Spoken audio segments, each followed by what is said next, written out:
والذین هم لاماناتهم وعہدهم راعون والذین هم بشہاداتهم قائمون، گواہی پر قائم ہوتے ہیں، سیدھی گواہی دیتے ہیں۔ آج جو گواہی دی جاتی ہے وہ یہ نہیں دیکھا جاتا کہ سچ کیا ہے جھوٹ کیا ہے، بلکہ پہلے سے سوچ لیا جاتا ہے کہ میں نے فیور کس کو کرنا ہے۔ جب جھگڑے ہوتے ہیں آپس کے، اس میں ہم نے اپنے خاندان کو فیور کرنا ہے، بس چاہے وہ صحیح ہو چاہے وہ غلط ہو۔ قوموں کی لڑائیاں ہوتی ہیں تو ہم نے اپنی قوم کا ساتھ دینا ہے، چاہے وہ صحیح ہو چاہے وہ غلط ہو۔ یہ تو اللہ کی تعلیمات، اللہ رسول کی تعلیمات نہیں ہے بھائی۔ گواہی پر جو ہے نا انصاف کے ساتھ قائم رہو۔ وَمَن يَكْتُمْهَا فَإِنَّهُ آثِمٌ قَلْبُهُ، جو گواہی کو چھپائے گا اس کا دل گنہگار ہے۔ دونوں کام حرام ہے، گواہی کا چھپانا بھی اور غلط گواہی دینا بھی۔ آپ کو معلوم ہے کہ صحیح بات کیا ہے لیکن آپ نہیں بتا رہے۔ دیکھو اس زمانے میں نا صحیح بات پہ قائم رہنا، صحیح بات لوگوں کو بتانا جس کو آپ ٹھیک سمجھتے ہو، بہت مشکل کام ہے۔ وجہ اس کی ہے کہ اس سے آپ پوری دنیا میں تنہا ہونا شروع ہو جاتے ہو۔ حضرت مولانا اشرف علی تھانوی رحمہ اللہ تعالیٰ نے ایک زبردست بات لکھی ہے، فرمایا کہ جو محققین لوگ ہیں نا، محقق جو ریسرچر ہوتے ہیں، اکثر زیر عتاب رہتے ہیں۔ زیر عتاب کا مطلب اکثر بیچارے قابل ملامت ہوتے ہیں، لوگ برا بلا کہہ رہے ہوتے ہیں، کیونکہ لوگ جو بات کر رہے ہوتے ہیں، اکثریت جو بات کر رہی ہوتی ہے اس کے پیچھے ریسرچ نہیں ہوتی، اس کے پیچھے ہوتا ہے ماحول کیا کہہ رہا ہے، سیزن کیا چل رہا ہے۔ جیسے آم کھانے کا سیزن چلتا ہے تو سب تربوز کھا رہے ہوتے ہیں یا آم کھا رہے ہوتے ہیں؟ آم کھا رہے ہوتے ہیں نا۔ آئس کریم کا سیزن چل رہا ہے تو سوپ پی رہے ہوتے ہیں یا آئس کریم پی رہے ہوتے ہیں؟ آئس کریم کھا رہے ہوتے ہیں، آئس کریم کھاتے ہیں۔ اور سوپ کا سیزن چلتا ہے سردیوں میں تو اس میں سوپ پیتے ہیں یا آئس کریم کھاتے ہیں؟ سوپ پیتے ہیں۔ تو سیزن چلتا ہے، محرم ختم ہوگا، شادیوں کا سیزن دے دنادن شروع۔ اب لوگ کہتے ہیں پھر شادیوں کی باتیں شروع کر دی مفتی صاحب نے۔ محرم میں بھی شادی جائز ہے بھائی، تو لیکن سیزن چلنا شروع ہو جاتا ہے۔ رمضان کے بعد سیزن، سب دولہا بنے ہوئے ہیں، جو نہیں وہ بنے ہوتے وہ دوبارہ ان کا دل چاہتا ہے ہم دوبارہ بن جائیں۔ تو سیزن سے چلتی ہیں سب چیزیں۔ تو عوام کا حساب یہ ہے کہ وہ دیکھتے ہیں کہ ماحول کیا چل رہا ہے۔ جو بھی ریسرچر ہوتے ہیں نا حقیقی معنوں میں، وہ والے ریسرچر نہیں جو آج کل مارکیٹ میں محقق بن کے آئے ہوئے ہیں، یہ تو محقق کی ان کو تو ہوا بھی نہیں لگی ہے، تحقیق کسے کہتے ہیں، یہ تو پھینکتے رہتے ہیں بس لمبی۔ میں ان محققین کی حیثیت آپ کو بتاتا ہوں۔ ان کی حیثیت آج کل کے جو نام نہاد محققین چل رہے ہیں نا، مذہبی اسکالر جو پراپر وے میں عالم نہیں بنتے، آج کل ایک اور منجن چلنا شروع ہو گیا ہے کہ سنت موقدہ کچھ بھی نہیں ہوتا، یا تو فرض ہے یا نوافل ہیں۔ فرض پڑھنا ضروری ہے، باقی سب فمن تطوع خیرا فہو خیر لہ۔ قرآن کی آیت پڑھی جاتی ہے کہ جو اضافی جو بھی کچھ کرے گا وہ اس کے لیے بہتر ہے، یعنی نہ کرے تو ٹھیک ہے، کر لے تو اچھی بات ہے۔ تو اس کی بنیاد بنا کے کتنے لوگوں نے فجر کی سنتیں بھی چھوڑ دی، ظہر کی سنتیں بھی چھوڑ دی، مغرب عشاء کی سنتیں بھی چھوڑ دی۔ تو یہ نام نہاد جو محققین آج کل آئے ہوئے ہیں نا، ان کی باتوں میں مت آیا کرو۔ ایک دو حدیثیں پڑھ لیتے ہیں اور ان کو کبھی بھی جواب دلائل سے مت دیا کرو، ان کو ہمیشہ جواب دیا کرو الزامی جواب کا مطلب یہ ہوتا ہے، یہ اصول ہمیشہ کے لیے پلے باندھ لو۔ باطل کے پاس اتنی طاقت نہیں ہوتی کہ وہ دلیل سے بات کرے، وہ دلیل آپ کو دلیل اس لیے لگ رہی ہوتی ہے کہ آپ کا علم بہت کم ہوتا ہے، تو آپ اس کو دلیل دو گے، وہ پھر دلیل کا جواب دے گا، الجھا دے گا آپ کو۔ اب عالم کو تو پتہ چل جائے گا یہاں گڑبڑ کر رہا ہے، یہ عامی آدمی کے لیے مشکل ہوتی ہے۔ تو ہمیشہ جب بھی کسی اہل باطل سے آپ کا مقابلہ ہونا، الزامی جواب دیا کرو۔ الزامی کا مطلب کیا ہوتا ہے؟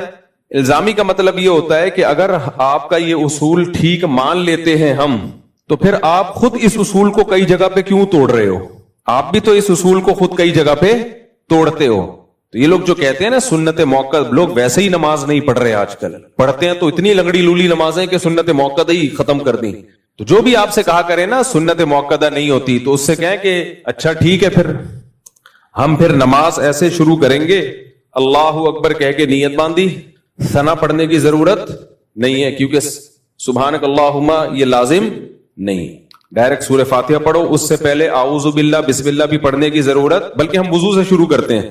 وضو میں صرف 4 فرض ہیں، کلی کرنے کی بھی ضرورت نہیں ہے، ناک میں پانی ڈالنے کی بھی ضرورت نہیں ہے، نفل ہے جو ڈال لے ٹھیک ہے، نہیں ڈالے ساری زندگی نہ ناک میں پانی ڈالے۔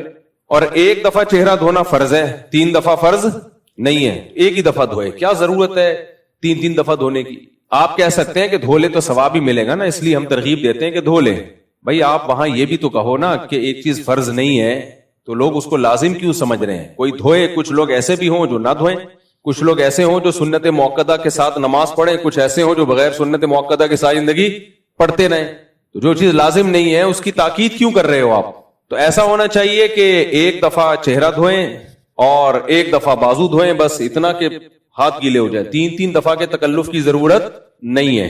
اور پھر جب نماز پڑھیں تو سورہ فاتحہ سے ڈائریکٹ شروع کر دیں، اعوذ باللہ بسم اللہ پڑھنے کی، ثنا پڑھنے کی ضرورت نہیں ہے. پھر جب رکوع میں جائیں تو بہت سے فقہا کے نزدیک رکوع کی تسبیحات لازمی نہیں ہے، سنت ہے، سنت موقدہ ہے، تو اس کی بھی ضرورت نہیں ہے. ٹھک سے رکوع کیا اور ایسے کر کے ٹھک سے کھڑے ہو گئے. کیا خیال ہے بھائی؟ کوئی ضروری تھوڑی ہے. آپ کسی بھی مفتی سے پوچھیں کہ کسی سے رکوع کی تسبیحات اگر رہ جائیں تو کیا نماز ہو جائے گی؟ وہ کہے گا ہاں ہو جائے گی، کیونکہ واجب نہیں ہے. اور اگر کسی کے نزدیک واجب ہے تو 3 دفعہ واجب نہیں ہے، 1 دفعہ واجب ہے. 3 دفعہ بالکل نہ پڑھیں، 1 دفعہ پڑھ لیں، اور ہمیشہ یہی معمول بنائیں. پھر سجدے میں جائیں تو 1 تسبیح پڑھ لیں اور وہ بھی نہ پڑھیں تو بھی کوئی ضروری نہیں ہے. اس طریقے سے 4 رکعتیں پڑھیں اور آخری رکعت میں اتحیات کے بعد درود شریف پڑھنا لازم نہیں ہے. کسی کے نزدیک بھی واجب نہیں ہے، سنت ہے، تو وہ بھی نہ پڑھیں. ہمیشہ اتحیات کے بعد سلام پھیر لیں. اور ہاتھ باندھنے کی بھی ضرورت نہیں ہے، ویسے ہاتھ کھول کے نماز پڑھ لیں. تو جب شریعت کے ہر حکم میں، یہ تو صرف ایک حکم ہے نا، افطار روزہ جب آپ رکھتے ہیں تو افطار میں جلدی کرنا کیا واجب ہے؟ اگر کوئی جلدی افطار نہیں کرے گا تو کسی سے سنا گناہ گار ہوگا. میری طرف توجہ، کوئی گناہ نہیں ہے بھائی، بہتر ہے جلدی کر لیں افطار، تو نہ کریں 1 گھنٹے بعد افطار کر لیا کریں. تو یہ پورا دین جو ہے نا ہمارا، یہ ایک ڈھانچہ رہ جائے گا، کھوکھلا ہو جائے گا بالکل. فقہائے کرام نے دین کو بہت اچھی طرح سمجھا ہے، بہت ڈیپ میں گئے ہیں. انہوں نے کہا کہ بھائی دیر آر 2 types of سنت. سنت کی کتنی قسمیں ہیں؟ 2. ہم نے جب نبی کی سیرت میں غور کیا تو پتا چلا کہ کچھ سنتیں ایسی ہوتی ہیں جن کی تاکید نہیں ہے، وہ چھوڑ دیں ساری زندگی، کوئی مسئلہ نہیں ہے. لیکن کچھ سنتیں ایسی ہیں جن کی تاکید ہے، اور تاکید کی وجہ سے ان کو کیا کہا گیا؟ سنت مؤکدہ. وہ کبھی کبھار چھوٹ جائیں تو ٹھیک ہے، بلا وجہ چھوڑنا وہ ٹھیک نہیں ہے. جو چھوڑنے کا معمول بنا لے گا تو غالب گمانے کے وہ گناہگار ہوگا اور اس کو یہ کام کرنے نہیں دیا جائے گا، قابل ملامت ہوگا، برا بلا کہا جائے گا اس کو. لہذا اگر کوئی نماز شروع کرتا ہے نہ سبحانک اللہم پڑھتا ہے، نہ اعوذ باللہ بسم اللہ پڑھتا ہے، نہ رکوع کی تسبیحات پڑھتا ہے، نماز تو ہو گئی بھائی، فرض ہے، اللہ نے فرض کی، جو فرائض تھے وہ پورے کر لیے. قضا اب اس کی قضا لازم نہیں ہے، فرض ادا ہو گیا. کیا اس پر ہم یہ آیت پڑھ لیں گے فمن تطوع خیرا فہو خیر لہ؟ جو اضافی کرنا چاہے ثنا بھی پڑھ لے اور درود شریف بھی پڑھ لے، وہ بہتر ہے، نہ پڑھے تو کوئی حرج نہیں. نہ نماز کیا کہلائے گی؟ ناقص. تو جیسے نماز کے اندر 2 طرح کی سنتیں ہیں، کچھ سنت مؤکدہ اور غیر مؤکدہ، اسی طرح نماز کے باہر کی بھی کچھ سنتیں ہیں، کچھ سنت مؤکدہ اور کچھ سنت غیر مؤکدہ. نبی نے کبھی بھی فجر کی نماز سے پہلے 2 سنتیں ضائع نہیں کی ہیں، اور یہ نماز میں شامل ہیں، فرائض کی تکمیلات کے لیے. اس کی سب سے بڑی دلیل یہ ہے کہ ہمیں کچھ سنتیں ایسی ملتی ہیں جو فرائض کے توابع میں سے نہیں ہیں، فرائض کے تابع نہیں ہیں. جیسے اشراق کی نماز، کسی نے فجر نہ بھی پڑھی ہو تو اشراق پڑھے گا، ہو جائے گی. عشاء نہ بھی پڑھی ہو تہجد پڑھے گا، تہجد کہلائے گی وہ. لیکن فجر کی 2 سنتیں جب ہی سنت کہلائیں گی جب 2 فرض بھی ہو اس کے ساتھ، کیونکہ وہ ہیں ہی فرض کی وجہ سے ہیں. وہ فرض نہ ہوتی تو وہ بھی نہ ہوتی. ظہر کی سے پہلے کی 4 سنتیں ان کی انڈیویجولی کوئی حیثیت نہیں ہے، وہ جب ہی ہیں جب ظہر کے 4 فرض آپ نے پڑھنے ہیں. اسی طرح ظہر کے بعد کی 2 سنتیں جب ہی ہیں جب ظہر کے 4 فرض پڑھنے ہیں. کوئی اکیلے 2 سنتیں پڑھ کے چلا جائے تو اس کی کوئی حیثیت، وہ عام نوافل ہوں گے وہ. تو یہ جو سنتیں ہیں جن کی نبی صلی اللہ علیہ وسلم نے ہمیشگی کی ہے، جب بھی فجر پڑھی آپ نے فجر کے ساتھ پہلے 2 سنتیں پڑھی ہیں. اس میں جب بھی آپ نے ظہر پڑھی اس سے پہلے آپ نے 4 پڑھی ہیں، اور اس کے بعد بھی آپ نے 2 پڑھی ہیں. صحیح حدیث موجود ہے. تو اس لیے فقہائے کرام نے ان میں بھی تفریق کی ہے، ایک سنت مؤکدہ اور ایک سنت غیر مؤکدہ.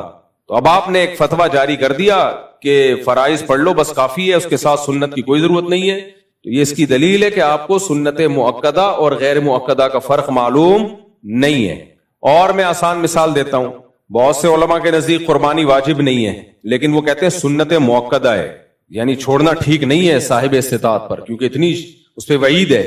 آپ نے انکار کر دیا سنت مؤکدہ کوئی چیز ہی نہیں ہے، انکار کر دیا تو وہ تو بہت سارے دین کے حکام غائب ہو جائیں گے. اشباح خان انڈیا سے جو ایصال ثواب اور دعائیں وغیرہ ہم اپنے مردوں کو پڑھ کر بھیجتے ہیں، اس کا فائدہ ان کو کس طریقے سے ہوتا ہے؟ دیکھیں، اس کا جواب یہ کہ آپ جو خود نیکی کرتے ہیں، جو قرآن کی تلاوت آپ کرتے ہیں، اس کا فائدہ آپ کو کس طریقے سے ہوتا ہے؟ ظاہر اس طریقے سے ہوتا ہے کہ قیامت کے دن اللہ آپ کو اس کا اجر دے گا، جنت میں آپ کے درجات بلند ہوں گے، تو جنت کی نعمتوں میں اضافہ ہوگا۔ تو جیسے آپ کو فائدہ ہوتا ہے، اسی طرح میت کو فائدہ ہوتا ہے۔ آپ نے کوئی صدقہ خیرات کیا، صدقہ اللہ کے غضب کو ٹالتا ہے، تو جب آپ اپنے والدین کے لیے صدقہ کرتے ہیں تو اللہ کا غضب جو ان پر وہاں ہو سکتا تھا قبر میں، آخرت میں، وہ غضب میں کمی ہو سکتی ہے، وہ غضب ٹل بھی سکتا ہے۔ آپ ان کے لیے مغفرت کی دعا کرتے ہیں، اللہ ان کے بہت سے گناہوں کو معاف کرے گا، تو اس طریقے سے ان کو بھی ثواب ملتا ہے۔ اب ثواب اصل میں عربی میں کہتے ہیں بدلے کو اور لوٹنے کو۔ تو ہم جو کام کر رہے ہیں نا، جو ہم نیکی کر رہے ہیں، وہی نیکی ہماری طرف قیامت میں لوٹے گی، لیکن صورت مثالیہ کے ساتھ، یعنی یہی نیکی بن کے نہیں لوٹے گی بلکہ اس کا اجر بن کے لوٹے گی، اور اجر ہمیں ملتا ہے جنت کی صورت میں اور گناہوں کی مغفرت کی صورت۔ فرض نماز کے بعد آیت الکرسی پڑھنے سے پہلے استغفار پڑھنی چاہیے یا نہیں؟ فرض نماز پڑھتے ہی سب سے پہلا جو عمل کرنا ہے وہ 3 دفعہ استغفر اللہ، کیونکہ جب بھی کوئی نیکی کریں ہم تو اس میں ہمیں استغفار کا حکم اس لیے ہے کہ اس نیکی کو کرنے میں ہم سے بہت ساری کوتاہیاں ہو گئی ہوں گی، تو ہم نے نماز پڑھی، اللہ کا ایک بہت بڑا فریضہ ادا کیا، تو اب خود پسندی میں مبتلا نہ ہو جائیں، کبر پیدا نہ ہو، تو اس لیے شریعت نے حکم دیا بھائی 3 دفعہ استغفار پڑھو، استغفر اللہ استغفر اللہ استغفر اللہ۔ اور استغفار اس لیے تاکہ ہم سے جو کمی کوتاہی ہوئی ہے تو اللہ اس کو معاف کر دے۔ اس کے بعد پھر اللہم انت السلام ومنک السلام تبارکت یا ذا الجلال والاکرام۔ پھر اس کے بعد آیت الکرسی بھی ہے، اللہم لا مانع لما اعطیت ولا معطی لما منعت ولا ينفع ذا الجد منک الجد۔ یہ ساری دعائیں ہیں۔ اب اس میں علماء کے 2 قول ہیں، ایک تو یہ کہ صرف اللہم انت السلام پڑھا جائے، باقی تمام دعائیں پھر سنت مؤکدہ کے بعد پڑھی جائے، کیونکہ دوسری حدیثوں میں آتا ہے کہ صحیح حدیث ہیں وہ بھی کہ نبی صلی اللہ علیہ وسلم فرض نماز کے بعد اللہم انت السلام کے بغیر بیٹھ کے اٹھ جایا کرتے تھے، تو ان حدیثوں کو سامنے رکھا جائے۔ تو یہ جو حدیث میں آتا ہے فرض نماز کے بعد یہ وظائف ہیں، آیت الکرسی ہے، تو ان حدیثوں کو سامنے رکھا جائے تو اس سے پتہ چلتا ہے کہ فرض کی جب تکمیل ہو جائے تو وہ سنت مؤکدہ کے ذریعے ہوتی ہے، اس لیے مکمل نماز کے بعد۔ اور بعض علماء اس کے قائل ہیں نہیں جی فرض کے فوراً بعد ہی پڑھا جائے، تو دونوں رائے ہیں، دونوں میں سے کسی بھی رائے پہ عمل کیا جا سکتا ہے۔ ہماری رائے میں راجح رائے یہی ہے کہ دوسری حدیث کو اگر سامنے رکھا جائے کہ فرض جن فرضوں کے بعد سنتیں نہیں ہیں ان میں تو فرضوں کے بعد ہی تمام وظائف پڑھے جائیں، 3 دفعہ استغفار، پھر اللہم انت السلام، پھر آیت الکرسی اور اللہم لا مانع لما اعطیت، یہ ساری دعائیں، پھر تسبیحات ہے جس کو تسبیحات فاطمیہ کہا جاتا ہے وہ سب۔ اور جن نمازوں کے بعد سنتیں مؤکدہ ہیں تو ان میں مکمل نماز سے فارغ ہو کر یہ ساری تسبیحات اور وظائف پڑھے۔ محمد عفان نے پوچھا ہے جی اگر وطر کی نماز نہ پڑھی ہو اور تہجد میں آنکھ نہ کھلے تو وطر کی نماز کب ادا کی جائے گی؟ اس کا کیا حکم ہے؟ وطر قضا کرنا گناہ ہے۔ نبی صلی اللہ علیہ وسلم نے فرمایا، 2 حدیثیں ہیں، صحیح حدیث ہیں، ان اللہ زادکم صلاۃ الا وہی الوطر، اللہ نے ایک اور نماز کا اضافہ کر دیا اور وہ وطر ہے۔ اور دوسری حدیثوں میں آتا ہے کہ من لم یوتر فلیس منا، جو وطر نہیں پڑھتا ہم میں سے نہیں ہے۔ تو ان حدیث کی روشنی میں راجح بات یہی ہے کہ وطر کی نماز عام سنتوں کی طرح نہیں ہے بلکہ اس کا پڑھنا ضروری ہے، ہاں فرض نماز جتنا ضروری نہیں ہے۔ تو اس لیے وطر اگر آپ کو یہ خوف ہو، تبھی حضرت ابو ہریرہ رضی اللہ تعالیٰ عنہ کو نبی نے وصیت کی تھی کہ آپ وطر پڑھ کے سویا کریں، کیونکہ وہ طالب علم تھے، ان کے بارے میں خطرہ تھا کہ رات کو آنکھ کھلے یا نہ کھلے۔ تو اس لیے اگر رات کو یہ ڈر ہو کہ آنکھ نہیں کھلے گی تو پھر وطر پہلے پڑھ دینا لازم ہے۔ ہاں یقین ہو کہ میری تہجد کے لیے آنکھ کھل جائے گی تو پھر وطر آخری وقت میں پڑھیں، پھر بالفرض اگر آنکھ نہ کھلے تو قضا کر لیں، پھر تو وہ فجر کی نماز سے پہلے قضا کر لیا جائے، فجر کی نماز سے پہلے وطر پڑھ لیں اور پھر اس کے بعد فجر کی نماز۔ اگر عورت کے دنیا میں 1 سے زیادہ شوہر ہوں تو کیا جنت میں اللہ اس کو اختیار دیں گے کہ وہ جس شوہر کے ساتھ چاہے رہے؟ اگر ایک عورت کے 1 سے زیادہ شوہر ایک ٹائم پہ تو ظاہر نہیں ہو سکتے، یعنی ایک شوہر مر گیا یا طلاق دے دی، پھر کہیں اور شادی کی، پھر اتفاق سے اس کا انتقال ہو گیا یا استغفر اللہ یعنی ہو گیا انتقال، پھر اس کے بعد کہیں اور شادی کی، تو ہوتا ہے مردوں کے ساتھ بھی ایسا ہو سکتا ہے، خواتین کے ساتھ بھی ہو سکتا ہے۔ دیکھیں ہمیں جو قرآن و سنت میں جو دلائل ملتے ہیں وہ تو یہی ملتے ہیں کہ جو لاسٹ شوہر ہوگا، آخری شوہر، وہی ہوگا جنت میں بھی آپ کا ساتھی، کیونکہ وہ فائنل ہے۔ یہ باقی سارے سیمی فائنل چل رہے تھے، لیکن یہ کہ اب جنت میں اللہ عورت کی ہر خواہش پوری کریں گے۔ پہلی بات تو یہ کہ عورت کی زندگی میں جو شوہر ہونا تو پرانے والوں کو بھول کے اس کو نئے شوہر ہی سے محبت کرنی چاہیے۔ یہ نئے شوہر کے ساتھ وفا نہیں ہے کہ پرانا آپ نے دل میں رکھا ہوا ہے اور رہ آپ نئے کے ساتھ نہیں ہے۔ تو جو غیرت مند عورتیں ہیں وہ تو یہی کرتی ہیں، بھئی یہ پرانا بس جو میرا ابھی لیٹسٹ جو حاضر سروس ہے وہ والا شوہر ہی میرا شوہر ہے، میں جنت میں بھی دنیا میں بھی اسی کے ساتھ رہنا چاہتا ہوں. لیکن بعض دفعہ وہ ظالم ہوتا ہے، مجبوری میں عورت گزارا کر رہی ہوتی ہے تو اس کے دل کے جذبات نہیں بن پاتے اس کے ساتھ. بنانے تو لازم ہے. آپ کا جو نیا شوہر ہے، جو لیٹسٹ ورژن ہے، وہی آپ کا لیٹسٹ ہے، وہی اوریجنل ہے. تو اب جنت میں آپ کو خواہش ہو رہی ہے کہ پرانا والا ملے، تو اس کا مسئلہ یہ خوب اچھی طرح سمجھ لیں کہ جنت میں اللہ آپ کی ہر خواہش پوری کریں گے. تو ہر خواہش کا مطلب کیا ہے؟ اللہ آپ کو اس نئے والے شوہر کی محبت ہی دل میں اتنی زیادہ ڈال دیں گے کہ پرانا آپ کو یاد ہی نہیں رہے گا. اور اگر اللہ نے یہ کام نہیں کیا، نئے کی محبت دل میں نہیں ڈالی، پرانے ہی کی محبت اللہ نے دل میں رکھی، تو پھر اللہ پرانے سے کرا دیں گے نکاح، کیونکہ جنت میں ہر خواہش پوری ہوگی. تو شریعت کا اصول اور ضابطہ تو یہی ہے کہ جو لاسٹ شوہر ہے، آخری شوہر ہے، وہی آپ کو ملے گا. لیکن اللہ ہر چیز پہ قادر ہے بھائی. اگر اللہ کسی کی شادی کسی اور سے وہاں کرا دیں تو کسی کو کوئی اعتراض نہیں ہونا چاہیے، دنیا میں نہیں ہونا چاہیے. کوئی بھی کہیں شادی کر لے تو جنت میں کیوں اعتراض ہونا چاہیے؟ لیکن عورت کے لیے یہ سوچنا بہرحال ٹھیک نہیں ہے. عورت کو چاہیے یہ کہے کہ مجھے اپنے اس شوہر پہ فخر ہے جو میرا شوہر ہے، اور میں جنت میں بھی اسی پہ فخر کروں. کوشش کریں وہ جنت میں چلا جائے.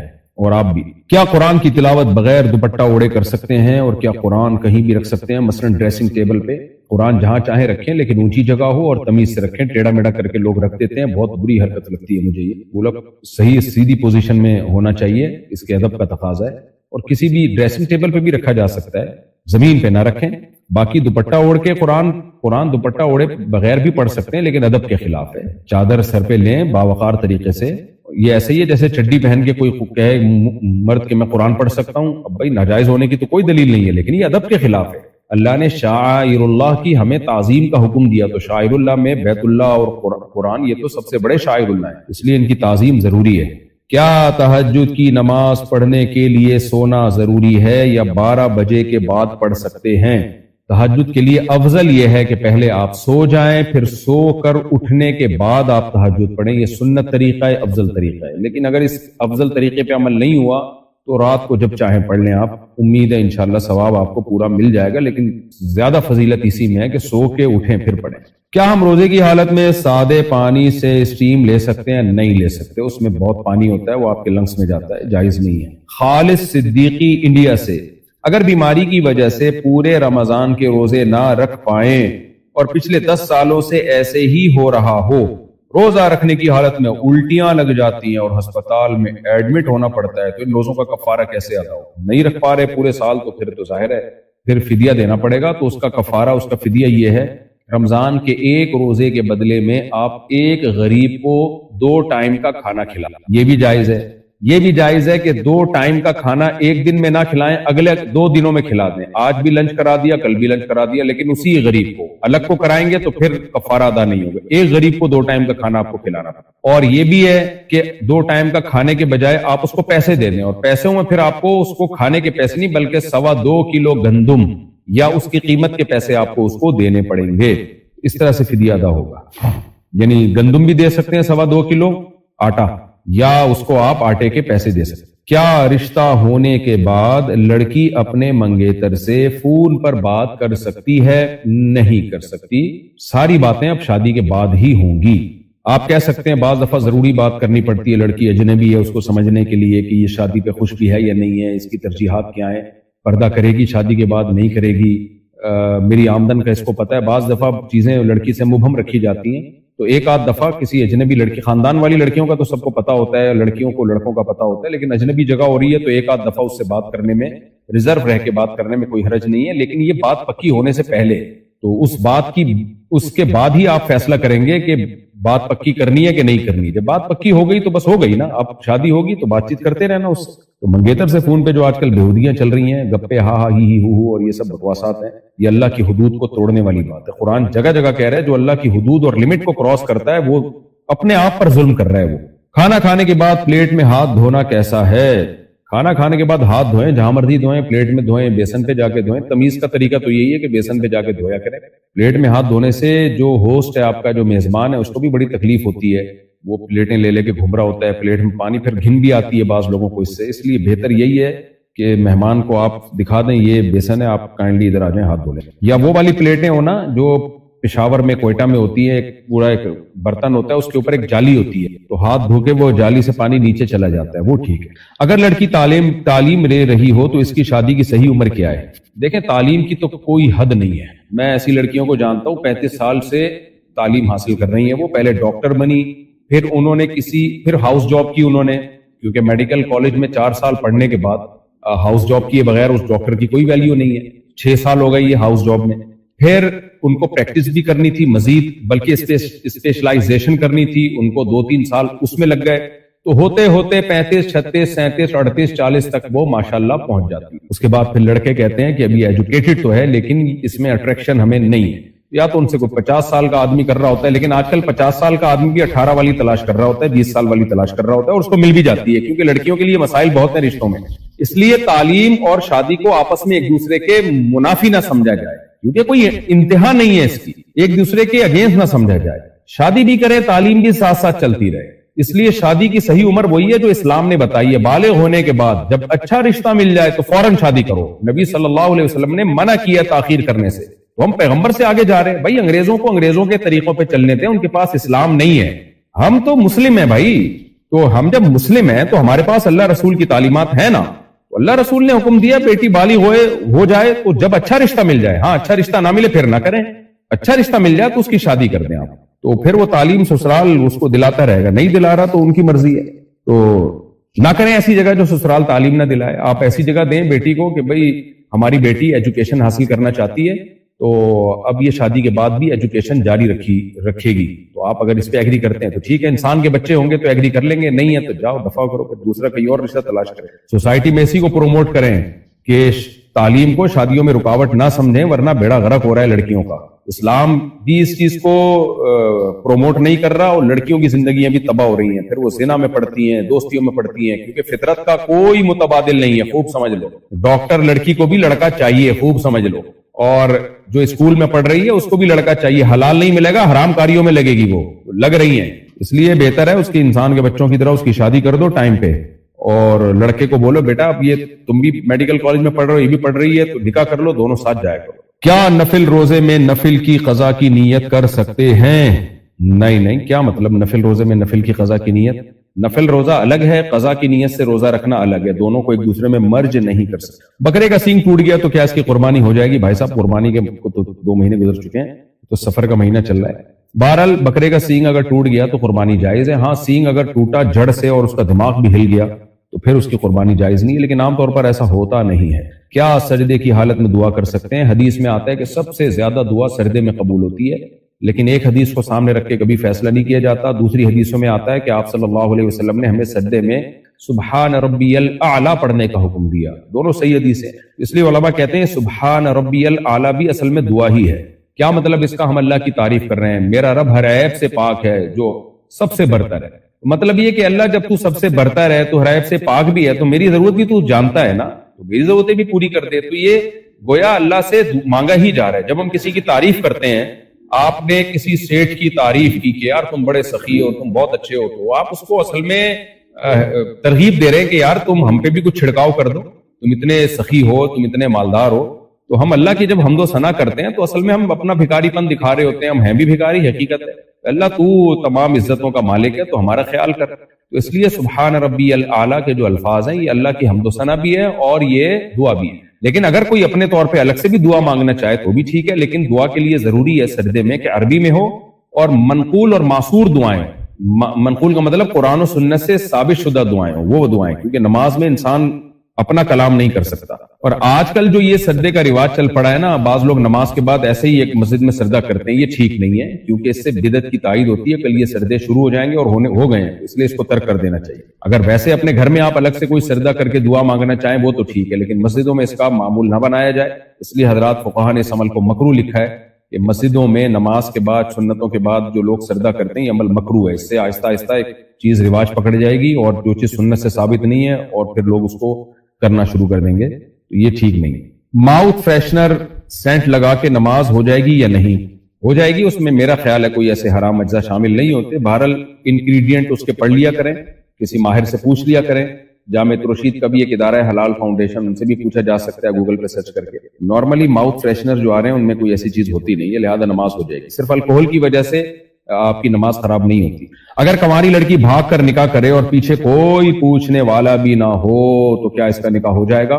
پیچھے کوئی پوچھنے والا نہیں ہے کا کیا مطلب ہے؟ باپ ہے لیکن لڑکی سے بھاگنے کی وجہ سے وہ بیزار ہو گیا اس سے اور اس کو جو ہے تعلق ختم کر دیا اس نے، یہ مطلب ہے تو ظاہر ہے بھائی بہت غلط کیا لڑکی نے، اس کا باپ بھائی موجود ہے تو گھر سے بھاگ کے کیوں نکاح کیا؟ اسلام نے ایسے نکاح کو بالکل پروموٹ نہیں کیا. لڑکیاں بیوقوف ہوتی ہیں، ان کو بیوقوف بہت آسانی سے بنایا جا سکتا ہے اور لڑکے پھر ان کو گھر سے بھگا کے نکاح کرتے ہیں اور پھر پتا ہوتا ہے پیچھے کوئی پوچھنے والا ہے نہیں، ان کی زندگیوں سے کھیلتے ہیں. اتنے واقعات میرے سامنے ہیں کہ آپ کی سوچ ہوگی.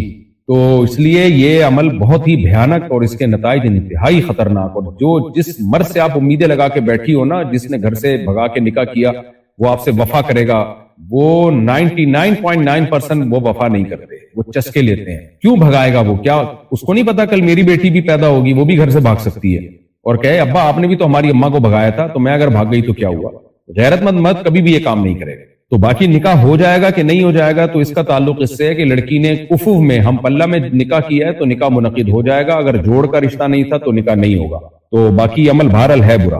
ہاں باپ نالائق ہے، 2 نمبر ہے، بیٹی کی شادی ہی نہیں کر رہا، بھائی بھی 2 نمبر ہے، چچا ماموں سب 2 نمبر ہیں، کوئی خاندان کا کوئی مرد ساتھ ہی نہیں دے رہا ہے، اس کا لڑکی کی عمر نکلے جا رہی ہے، پھر وہ کر لے تو کوئی حرج نہیں ہے. بلکہ پھر تو ضروری ہے اپنی زندگی بچائے، اپنی زندگی کو اپنے باپ اور رشتہ داروں کی بھیٹ نہ چڑھائے. تہجد کی نماز جماعت کے ساتھ ادا کرنا صحیح ہے یا نہیں؟ دیکھیں جو نمازیں انفرادی ثابت ہیں نا ان کو انفرادن ہی ادا کرنا پڑے گا، اس میں جماعت ٹھیک نہیں ہے. جیسے فجر کی 2 سنتیں انفرادی ہیں، اب آپ کہیں کہ آؤ جماعت سے 2 سنتیں پڑھتے ہیں تو جائز نہیں ہے، ناجائز ہے. اس طرح تہجد انڈیویجول ایک نماز ہے، چاہے رمضان میں ہو چاہے رمضان کے علاوہ ہو. نبی صلی اللہ علیہ وسلم نے علی وجہ تداعی یعنی پبلک کو اکٹھا کر کے تہجد نہیں پڑھی ہے. جیسے آپ فجر کی نماز آپ نے پڑھی، اذان دی، سب کو بلایا، ظہر کی پڑھی، تو ایسے ہی تہجد اس طرح نہیں ہے.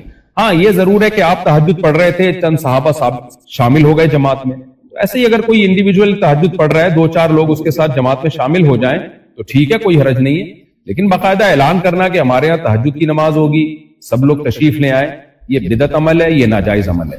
رمضان میں جو آپ نے پڑھی ہے نا جماعت سے، وہ تراویح پڑھی ہے، اس میں تداعی جائز ہے. تبھی ہم رمضان میں پبلک کو بلاتے ہیں، آؤ مسجد میں جماعت ہو رہی ہے، تو تراویح میں تو یہ عمل ٹھیک ہے.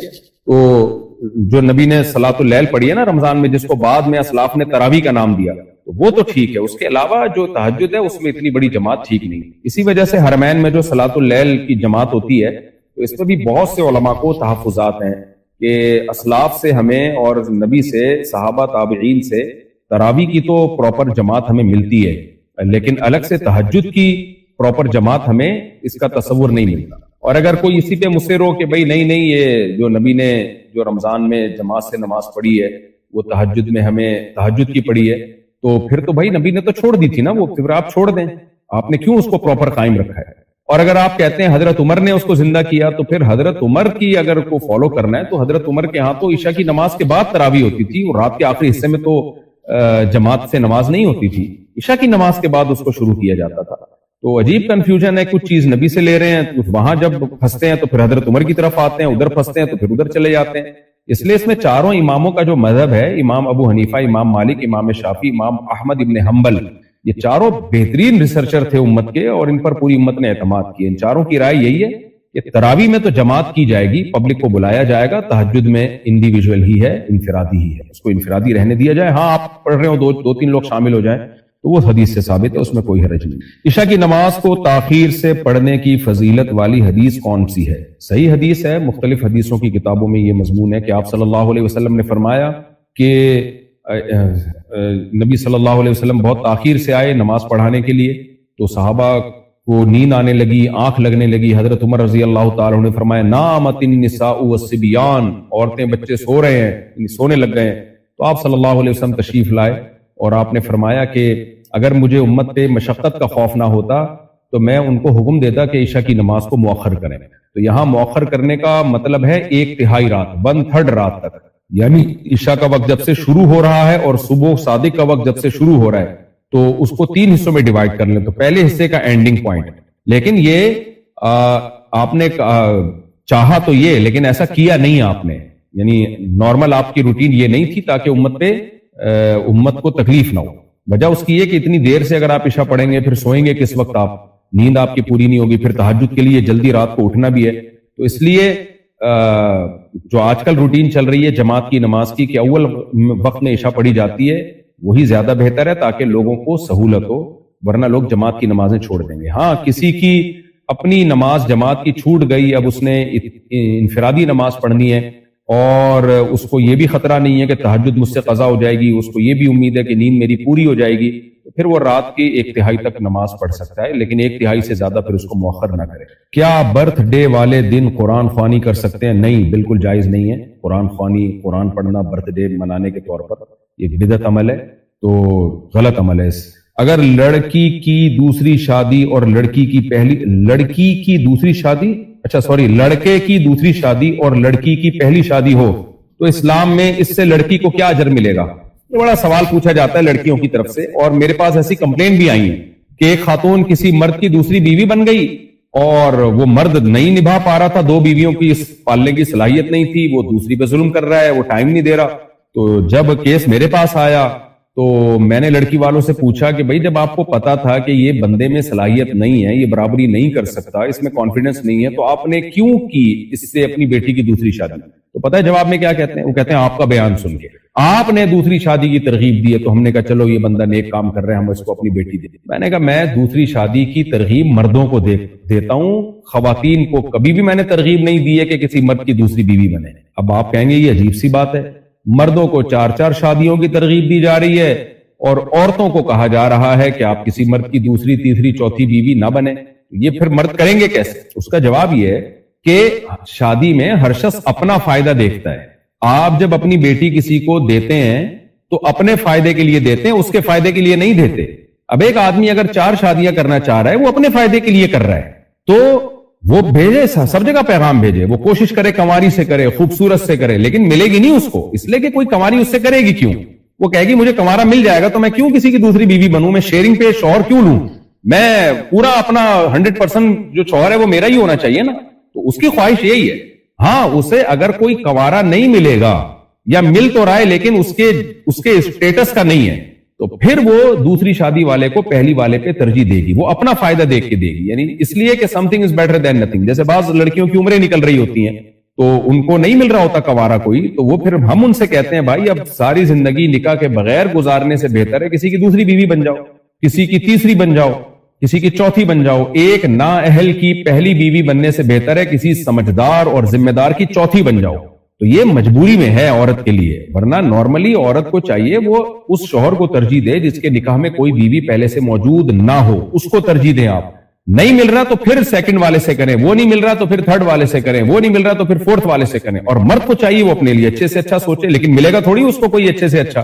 بھائی آپ کی جب ایک شادی ہو گئی ہے تو دوسری آپ کو کوئی طلاق یافتہ یا بیوی ملے گی، کنواری کیوں کرے گی آپ سے؟ اور اگر کر رہی ہے تو سبحان اللہ آپ کر لیں اس سے۔ تو اس طرح سوسائٹی میں خود بخود جو ہے یہ مسائل ختم ہو جائیں گے اور یہ اچھی ایڈجسٹمنٹ ہو جائے گی، ہر ایک کو اس کے جوڑ کا رشتہ مل جائے گا۔ تو اس لیے میں لڑکیوں کو ترغیب نہیں دیتا کہ آپ کسی مرد کی دوسری بیوی بنیں۔ ہاں اگر کوئی اچھا رشتہ نہیں مل رہا آپ کو، پہلا والا جو پہلی کر رہا ہو، یا آپ مالدار ہیں وہ انتہائی غریب ہے آپ کے خرچے نہیں اٹھا سکتا، تو پھر بہتر ہے کسی مالدار سے کر لیں آپ۔ تو آپ نے اپنا فائدہ دیکھنا ہے، لڑکی والوں نے میرے بیان سن کے آپ قطعاً ایسا نہ کریں کہ جی آپ کو ایک کنوارا مل سکتا ہے اور آپ بلا وجہ ایک مرد کی دوسری بیوی بن رہے ہیں۔ جو مفتی صاحب نے کہا، مفتی صاحب نے مردوں کو کہا ہے 4 شادیوں کا، مفتی صاحب نے عورتوں کو نہیں کہا کہ جی وہ کسی مرد کی دوسری بیوی بنے۔ وہ بنے اس وقت جب ان کو پہلا کوئی اچھا مل نہ رہا ہو، پھر بن جائیں کسی مجبوری کے حکام اور ہوتے ہیں۔ بعض دفعہ لڑکیوں کا دل آ جاتا ہے، کسی کوئی بہت ہی ہینڈسم ہوتا ہے، بہت پیسے والا ہوتا ہے، تو وہ کہتی ہے ہمیں کنوارے سے زیادہ یہ بہتر لگ رہا ہے، تو بھی بن جائیں، اللہ نے آپ کو اجازت دی ہے۔ یعنی اپنا فائدہ سوچیں آپ، بس میرا جو میں فوکس کر رہا ہوں وہ اس چیز کو فوکس کر رہا ہوں۔ آپ نے اپنا فائدہ دیکھنا ہے، آپ نے یہ نہیں دیکھنا کہ لڑکے کا اس میں فائدہ ہے، اس بیچارے کو کون دے گا دوسری، وہ بیچارے کو چھوڑ دیں اپنے حال پہ۔ جیسے پہلی شادی کسی بیچارے کی بیچارگی کی وجہ سے نہیں کی جاتی، اپنے فائدے کے لیے کی جاتی ہے، تو ایسے ہی دوسری بھی کسی بیچارے کو دیکھ کے آپ نہ کریں۔ اس بیچارے کو ایک مل گئی ہے کافی ہے اس کے لیے، دوسری کرے وہ تو کوئی مل جائے تو ٹھیک ہے، نہیں ملے تو روڈ ناپتا پھرے پھر وہ اس کو تو میں ترغیب دوں گا بھائی تلاش کرو، کیونکہ لڑکیوں کو ضرورت ہے، بہت سی لڑکیاں آپ کی دوسری بیوی بنیں گی کیونکہ ان کو پہلا کوئی انسان کا بچہ مل نہیں رہا ہے، تو وہ خود بخود کر لیں گی آپ سے۔ کیا سرما لگانا بدعت ہے؟ نہیں جی، سرما لگانا بدعت نہیں ہے۔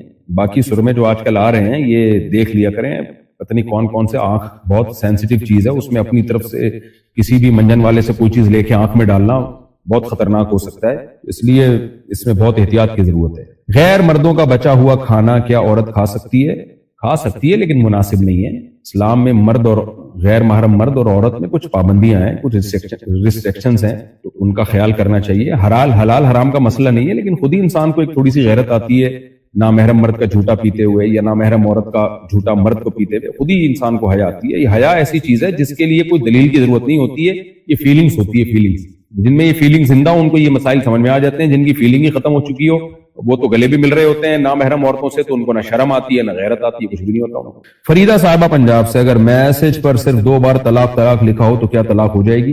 بھائی میسج پر طلاق لکھا تو کس نے لکھا، کیوں لکھا؟ شوہر اگر رائٹنگ سیکھ رہا تھا، کاغذ پہ یا میسج پہ صرف طلاق لکھ کے دیکھ رہے کہ دیکھوں میں لکھ بھی سکتا ہوں، تو اس سے لکھنے سے تو نہیں ہوگا۔ لیکن اگر لکھ کے بیوی کو بھیج دیا یا بیوی کی طرف نسبت کر کے لکھا تو پھر ہو جائے گی طلاق۔ طلاق کے لفظ سے کھیلنے کی ضرورت ہی نہیں ہے، رائٹنگ کسی اور طریقے سے سیکھ لیں آپ۔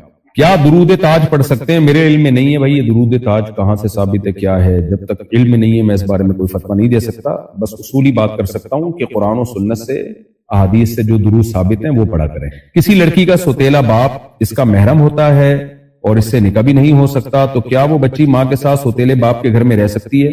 سوتیلا باپ محرم ہوتا ہے، اس سے نکاح بھی نہیں ہو سکتا، لیکن میں نے پچھلے ایپیسوڈ میں جو جمعرات کو چلا ہے اس میں یہ تفصیل سے یہ مسئلہ ریکارڈ کروایا ہے کہ محرم ہونے کے باوجود اس سے ریزرو رہنا لازم ہے۔ تو اکیلے رہنا، جوان سوتیلے باپ کے ساتھ جوان لڑکی کا اکیلے گھر میں رہنا ٹھیک نہیں ہے اس زمانے میں، یہ فتنوں کا دور ہے۔ بہو کا ٹھیک نہیں ہے اس زمانے میں جوان سسر کے ساتھ اکیلے رہنا، تو سوتیلے بیٹے اور سوتیلی ماں یا سوتیلا باپ اور سوتیلی بیٹی کا بھی اکیلے رہنا ٹھیک نہیں۔ کیا جوائنٹ فیملی کے اندر تایا یا چاچو کی لائی ہوئی چیز فریج میں بغیر اجازت لینا جائز ہے جبکہ گھر کا چولہا ایک ہی ہو؟ تایا چاچو سے پوچھیں یہ مسئلہ، جو چیزیں تایا چاچو سے پوچھنے کی ہیں وہ بھی مجھ سے پوچھ رہے ہیں آپ۔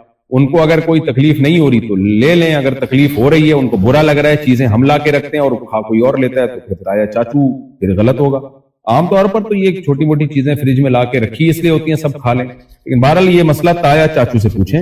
ہاں میں اپنے فریج میں اگر کوئی چیز لا کے رکھوں اور میرے بھتیجے اگر وہ کھا لیں تو پھر وہ مجھ سے پوچھیں، کیونکہ میں ان کا تایا اور چاچو، لیکن آپ اپنے تایا اور چاچو سے پوچھیں، میرے بھتیجے مجھ سے پوچھیں، آپ مجھ سے نہ پوچھیں، آپ اپنے تایا چاچو سے پوچھیں۔ قبر کے اوپر مسجد بنی ہو تو اس میں نماز جنازہ پڑھنا کیسا ہے؟ قبر کے اوپر مسجد بنی، عجیب۔ بہرحال نماز جنازہ مسجد سے باہر پڑھنا سنت ہے، مسجد کے اندر پڑھنا نماز جنازہ مکروہ ہے، تو جنازے کی چارپائی مسجد سے باہر ہی ہونی چاہیے، قبر نیچے ہو یا نہ ہو اس سے کوئی فرق نہیں پڑتا۔ اور شدید ترین مجبوری میں پھر ایسا کیا جائے گا کہ کچھ صفحے مسجد میں بن جائیں، کچھ صفحے مسجد سے باہر بن جائیں اور جنازے کی چارپائی مسجد کے باہر ہو، لیکن یہ بھی مجبوری میں، نارملی گراؤنڈ میں ہی نماز جنازہ ہونی چاہیے، یعنی مسجد سے باہر۔ سہرش فرخ کراچی سے، ہم امام ابو حنیفہ رحمہ اللہ کو فالو کرتے ہیں، لیکن اگر کسی مسئلے میں دوسرے امام کے فتوے کو فالو کریں تو کیا یہ جائز ہے؟ یہ جائز نہیں ہے، کیونکہ اس سے خواہشات کا دروازہ کھلتا ہے۔ جب آپ ایک فقہ کو فالو کر رہے ہیں تو پھر اس کے آسان مسائل بھی اسی کے لیے جائیں گے، مشکل مسائل بھی اسی کے لیے جائیں گے۔ یہ نہیں ہوگا کہ کڑوا کڑوا تھو تھو اور میٹھا میٹھا ہپ ہپ، کیونکہ یہ خواہشات نفسانیہ ہیں۔ تو یہ بالکل ایسے ہی ہے جیسے میں نے دیکھا ہے کچھ حنفی لوگ کیکڑا کھانے کے لیے شافی بن جاتے ہیں، اور جو مسائل میں امام شافی کی رائے ایک طرف ہے اس میں پھر وہ حنفی بن جاتے ہیں جہاں ان کو مشکل نظر آتی ہے۔ یہ تو دین کے ساتھ ایک تماشا ہے۔ تو پریکٹیکلی کچھ علماء تو کہتے ہیں اس کے ناجائز ہونے کی کیا دلیل ہے، لیکن جب وہ علماء خود اس میں مبتلا ہوتے ہیں نا، دیکھتے ہیں کہ عوام کس طرح دین کو تماشا بنا رہی ہے، پھر وہ خود کانوں کو ہاتھ لگاتے ہیں اور کہتے ہیں یہ جو صدیوں سے علماء نے فتویٰ دیا ہے نا کہ اہل سنت والجماعت کے جو 4 مکاتب ہیں ان میں ایک ہی کو پراپر فالو کرنا ہے، یہ ایسا ہی نہیں کہہ دیا، کچھ چیزیں تجربوں سے بھی ثابت ہوتی ہیں۔ اللہ تعالیٰ فساد کو پسند نہیں کرتے اور خواہش شہوت پرستی کو پسند نہیں کرتے اللہ تعالیٰ، اس لیے ایک فقہ کو فالو کیا جائے گا۔ ہاں علماء وقت اگر سمجھتے ہیں کہ ایک اجتماعی ضرورت بن چکی ہے کہ اور لوگ بہت حرج میں مبتلا ہو رہے ہیں، تو علماء خود پھر دوسرے فقہ پہ فتویٰ دے دیتے ہیں۔ جیسے حضرت مولانا شرف علی تھانوی رحمۃ اللہ نے جب دیکھا کہ ہندوستان میں بلووں میں بہت سارے مرد لاپتہ ہو جاتے ہیں، جنگوں میں لاپتہ ہو جاتے ہیں، تو ان کی عورتیں کیا کریں؟ اب باقی تینوں ائمہ کے نزدیک تو اس کا کوئی حل ہی نہیں ہے، اور قرآن و سنت میں بھی ہمیں حل نہیں ملتا واضح طور پر، تو پھر مجبوراً ایک اجتماعی ضرورت کے پیش نظر علماء نے خود فقہ مالکیہ کے فتویٰ دے دیا کہ بھئی عورت کورٹ سے علیحدگی لے کے کہیں اور پھر ایسی مجبوری میں نکاح کر سکتی ہے۔ تو وہ علماء غافل نہیں ہیں، علماء خود جب شدید مجبوری ہوتی ہے اور ایک اجتماعی ضرورت ہوتی ہے تو دوسرے فقہ پہ علماء خود فتویٰ دے دیتے ہیں، لیکن عوام کو اس طرح بے لگام ہونے کی اجازت نہیں ہے، اس سے یہ تلاعب فی الدین ہے۔ اس پہ میں کئی بار مدلل کلپ ریکارڈ کروا چکا ہوں، لہذا بھی میں دلائل نہیں دے رہا، یہ میرا شارٹ سیشن ہوتا ہے مسائل کا، تو شرعاً اس کی اجازت نہیں ہے۔ اگر نکاح اور رخصتی ہو گئی ہو اور لڑکی ماں کے گھر رکی ہوئی ہو کیونکہ باہر کے پیپرز بننے میں 2 سال کا ٹائم لگتا ہے، تو نان نفقہ دینے کے لیے کا شرعی حکم کیا ہے؟ رخصتی ہو گئی ہے تو شوہر پہ لازم ہے لڑکی کا نان نفقہ وہ اٹھائے، اور اگر رخصتی یعنی شوہر کے پاس جانا اس میں شوہر کا قصور نہیں ہے، پیپر بننے میں تاخیر ہو رہی ہے تو وہ تو شوہر کا ہیڈیک ہے نا کہ وہ پیپر بننا اور یہ سب چیزیں بیوی کے لیے بنوانا، تو نان نفقہ لازم ہوگا۔ لیکن اگر عورت خود آنے میں تاخیر کر رہی ہے، شوہر کا اس میں کوئی قصور نہیں ہے، وہ خود ہی ایگری نہیں ہے، وہ اپنی ماں کے گھر ہے، تو پھر عورت جب شوہر کی مرضی کے بغیر ماں کے گھر میں رہتی ہے تو اس دوران پھر اس کا نان نفقہ شوہر کے ذمہ نہیں ہوتا۔ اگر کسی نے حرام رشتہ ختم کیا ہو اور اس کے بعد بار بار اس کے خیالات آتے ہوں تو کیا اس کو گناہ ملے گا؟ نہیں۔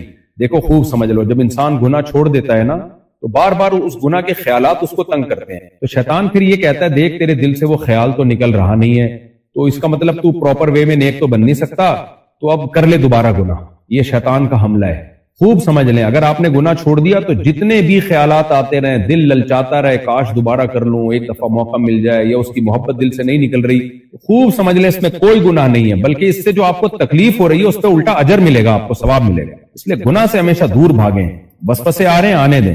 کیا سورہ کہف جمعے کے پورے دن میں کسی بھی وقت پڑھ سکتے ہیں، یا کون سے وقت میں پڑھنا سب سے بہتر ہے؟ کبھی بھی پڑھ سکتے ہیں، بلکہ بعض روایات میں تو جمعے کی رات کو بھی ملتا ہے، یعنی جمعرات کو آپ نے عشاء کے وقت کے بعد بھی پڑھ سکتے ہیں آپ۔ قضاء عمری میں پوری نماز پڑھنی ہوتی ہے، صرف فرض نماز پڑھنی ہوتی ہے، لیکن وتر چونکہ واجب ہے لہذا وہ بھی پڑھنے پڑیں گے۔ جانور یا مرغے کو ذبح کرتے ہوئے کیا پڑھیں؟ بسم اللہ اللہ اکبر، یہ پڑھنا چاہیے ذبح کرتے۔ اگر کسی کا شوہر فوت ہو جائے اور بیوی اور بچوں پر زکوٰۃ لگتی ہو اور ان کو کہیں سے ماہانہ خرچ مل رہا ہے، ان کے سارے اخراجات پورے ہو رہے ہیں، اس کے باوجود بھی ان پر زکوٰۃ لینا جائز ہے یا نہیں؟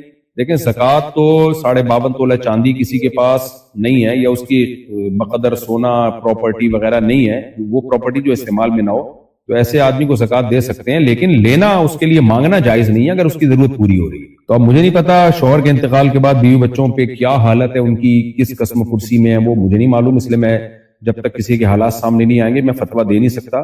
لیکن اتنی بات ہے کہ اگر ان کی کہیں اور سے ضرورت پوری ہو رہی ہے، ان کا روٹی پانی دال پانی پراپر وے میں چل رہا ہے، تو ان کے لیے پھر زکوٰۃ مانگنا بہرحال حرام ہے، ناجائز ہے، کیونکہ جس کے پاس بھی کھانے کو 2 وقت پیٹ بھر کے میسر ہو اور اس کے لیے مکان بھی ہو، گھر کی چھت بھی ہو، یعنی بیسک ضرورتیں اگر اس کی پوری ہو رہی ہیں، پھر اس کے لیے مانگنا بہرحال حرام ہے، خوب سمجھ لیں۔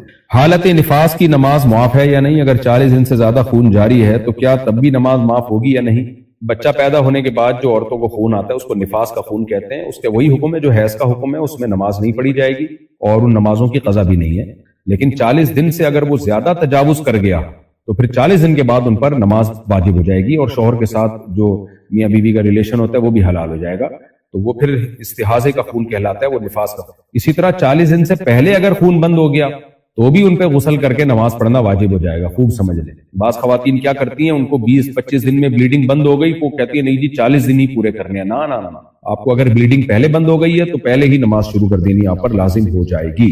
اگر شوہر نے مہر کی رقم ادا نہیں کی اور فوت ہو گیا تو کیا شوہر کے اوپر سے مہر معاف ہو جائے گا جبکہ بیوی نے معاف نہ کیا؟ اور نہیں جی معاف نہیں ہوگا، شوہر کی وراثت میں پہلے وہ مہر کاٹا جائے گا، اس کے بعد بیوی کو اس کی وراثت دی جائے گی۔ کیا ناخن کاٹنے سے وضو ٹوٹ جاتا ہے؟ نہیں جی ناخن ٹوٹ جاتا ہے، وضو نہیں ٹوٹتا اس سے۔ کیا داڑھی براؤن کرنے کے لیے رنگ لگا سکتے ہیں یا مہندی کے علاوہ کیا چیز لگا سکتے ہیں؟ کوئی بھی کلر لگا سکتے ہیں، براؤن کیا جا سکتا ہے، لیکن ایک مسئلہ خوب سمجھ لیں، 40 سال کے بعد آپ بال کالے نہیں کر سکتے، ایک بات۔ نمبر 2، علماء نے کتابوں میں یہ مسئلہ لکھا ہوا ہے کہ براؤن کر سکتے ہیں اور ڈارک براؤن بھی کر سکتے ہیں، مسئلہ بالکل ٹھیک ہے، لیکن اس کا مطلب کیا ہے؟ ڈارک براؤن کا مطلب جو دیکھنے میں لگے بہرحال براؤن۔